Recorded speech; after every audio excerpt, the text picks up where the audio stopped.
explaining the real-life cultural roots behind Mavuika. Now, every Genshin Impact character was based on a real-life culture, which is a topic that my channel analyzes. And recently, many people in the Genshin Impact community believed Mavuika is a Latina, mostly due to Natlan's extensive use of Latino cultures, with just one example being Natlan's heavy inclusion of native Mexican culture, like characters and food being inspired by Aztec natives of central Mexico. But what if I told you that Mavuika herself isn't a Latina? Mavuika actually has more basis from Polynesian culture, more specifically the Māori Polynesians of New Zealand. And in this short, I'll explain how she represents that culture. Now, Mavuika herself takes her name from the Māori goddess of fire, Mavuika, which fits her status as Tevat's Archon of Fire. The same goes for her little sister, Hina, who is named after the actual sister of Mavuika in Māori folklore, Hina Nui Tepo. Furthermore, her title as the Archon of War does fit well with her Māori inspiration, as warrior traditions are a key part of Māori culture. They even have their own iconic warrior dance called the haka and warrior tattoos called tamoko, which may explain why a ton of Natlanese characters and warriors also have tattoos.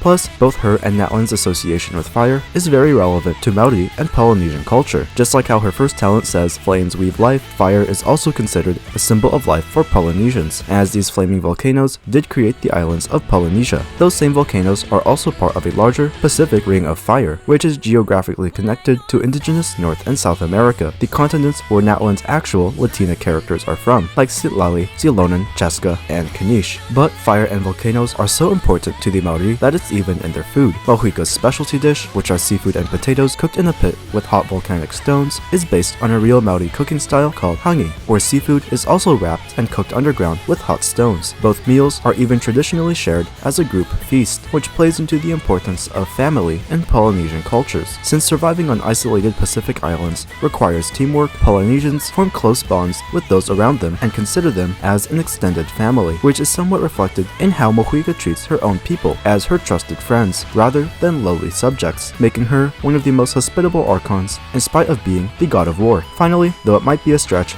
the reason why Mavuika rides a motorcycle may also be because there are actual Māori biker gangs in New Zealand. If you love videos that analyze the real-life cultures of Genshin Impact, make sure to subscribe and watch my other videos that are linked below, like my 1-hour Fontaine video that explains its French and European inspiration, my 40-minute Sumeru video explaining its Persian culture, or my recent Natlan shorts.